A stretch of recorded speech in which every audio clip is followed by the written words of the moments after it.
Rhode Island Red versus native na manok, alin ang mas magandang alagaan? Ang Rhode Island Red at native na manok ay may kani-kanyang katangian na dapat isaalang-alang depende sa iyong layunin sa pag-aalaga. Narito ang isang detalyadong paliwanag kung ano ang pinagkaiba nila.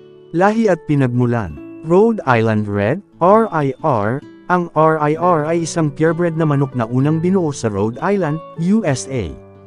Kilala ito sa kanyang malalim na pula o kulay mahogany na balahibo, at madalas ginagamit sa komersyal na produksyon dahil sa kanilang mahusay na egg-laying capability. Native na manok. Ang mga native na manok ay karaniwang mixed breed na mga manok na matagal nang inalagaan sa Pilipinas. Ang mga ito ay may iba't ibang kulay, laki, at hitsura, at kilala sa kanilang pagiging matibay sa lokal na klima at kondisyon. Produksyon ng itlog. RIR, kilala ang Rhode Island Red sa mataas na produksyon ng itlog. Maaari silang magbigay ng 250 hanggang 300 na itlog kada taon, depende sa pangangalaga. Native na manok, karaniwang mababa ang egg production ng mga native na manok, kadalasan ay nasa 80 hanggang 150 na itlog bawat taon. Lasa ng karne. RIR, bagaman pwede ring gamitin sa karne, mas kilala ang RIR sa kanilang itlog.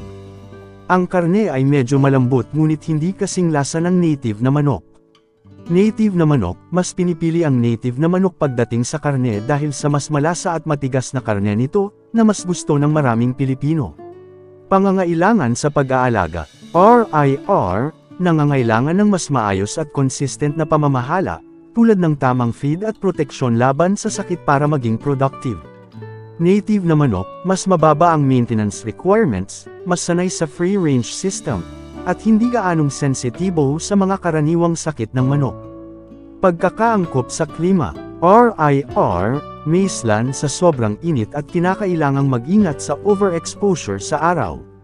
Native na manok, sanay sa mainit at mahalumigmig na klima ng Pilipinas, kaya't mas madaling alagaan nang walang masyadong komplikasyon. Komersyal na benepisyo. RIR, kung ang layunin ay makapag-produce ng maraming itlog at mayroong sistema ng market distribution, mas mainam ang RIR. Native na manok, kung ang layunin ay magbigay ng masustansyang pagkain para sa pamilya at ibenta ang mga sobrang manok sa lokal na pamilihan, ang native na manok ay mas magandang alagaan. Tagal ng buhay. RIR, karaniwang umaabot ng 5 hanggang 7 taon ang buhay ng RIR, ngunit ang produksyon ng itlog ay bumababa sa pagtanda. Native na manok, may mas matagal na lifespan at mas tatagal sa matitinding kondisyon kaysa sa RIR. Pagtugon sa kalikasan. RIR, bagaman maaaring mag-adapt sa outdoor conditions, mas productive sila sa controlled environment. Native na manok, mas resilient at adaptable sa iba't ibang uri ng kalikasan at maaaring mabuhay kahit sa mga rural at remote areas.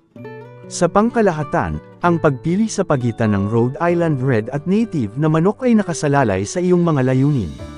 Kung nais mo ng mataas na egg production at handa kang maglaan ng oras at resources, ang RIR ang mas magandang alagaan. Ngunit kung mas gusto mo ng masarap na karne, mas matibay na lahi, at mababang maintenance, ang native na manok ang mas praktikal na pagpipilian. Huwag kalimutang mag-subscribe para sa mas maraming tips at gabay tungkol sa pag-aalaga ng manok para ma-update sa aming mga bagong video. Happy farming!